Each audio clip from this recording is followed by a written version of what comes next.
Well, hello. Happy Tuesday. It's December 23rd. It's my wife's birthday. And so if you get to see Emily or give her a call, tell her happy birthday.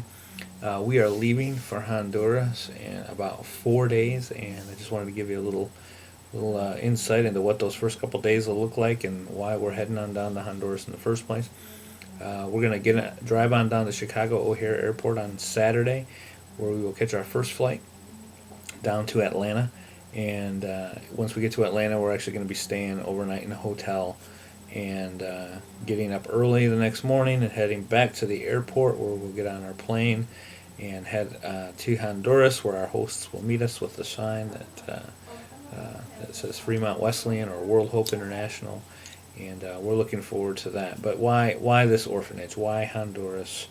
Why now? I mean, these things cost money. These things have a lot of resource tied up in them and time of people involved in it. Why isn't it possible that these resources could be used better, here in our own communities?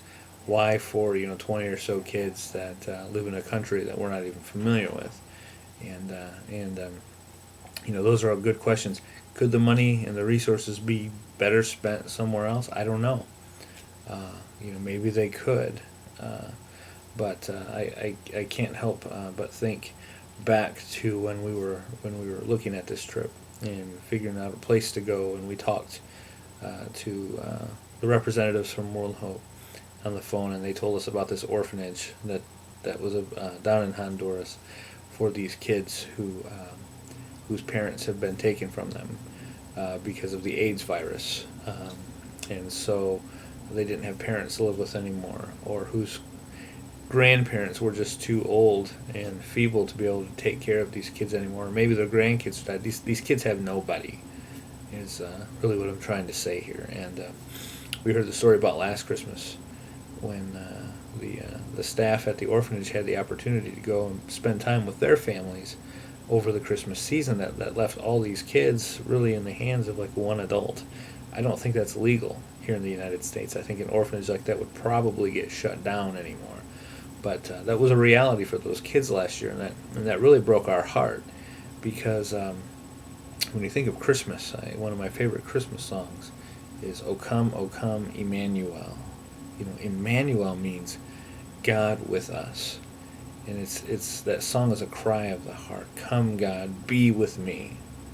And in the book of James in the Bible, the writer says, religion that is pure in the eyes of God the Father is this: to comfort the orphans in their distress.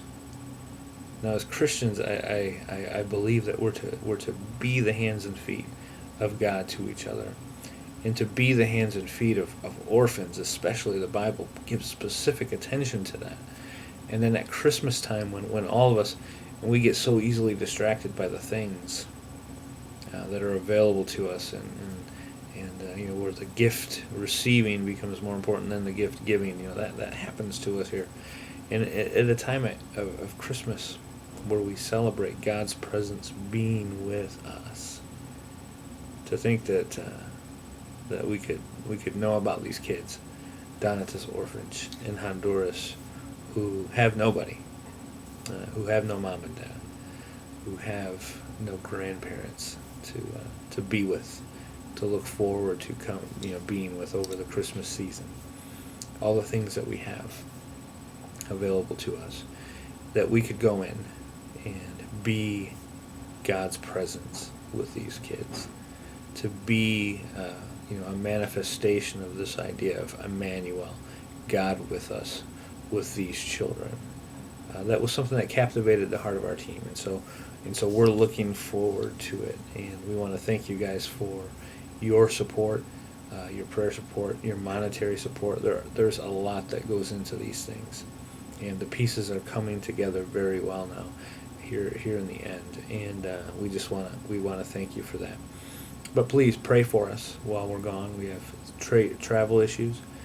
Our families are going to be without us during this time, and so pray for us that over Christmas we're able to really just invest and enjoy each other's presence, because 2 days later a bunch of us are taking off pray for us while we're on the ground, being with the kids. Whether we're building the library, or we're planting a garden, or we're taking the kids on an excursion through a rainforest, or to a children's museum, or we're playing hacky sack with them, or we're giving them a piggyback ride, or we're comforting them, through something that they'll be dealing with. We'll be at a church on the last Sunday that we're there, where our team will perform the skit that they performed at Fremont Wesleyan a few weeks ago, and I'll be able to do the sermon on that Sunday. It'll be one of those things where I speak and somebody communicate or translates for me to the congregation, and we're going to capture all of this on video so that we can bring it home.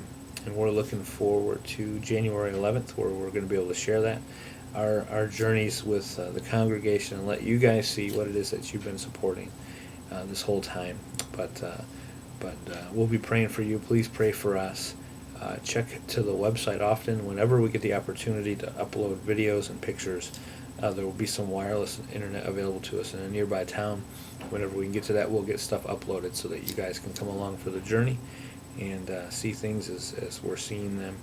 And we just look forward to being there, but we look forward to getting back to you and sharing with you all the wonderful things that God has done. So, Merry Christmas from your Honduras team, and we hope all is well with you.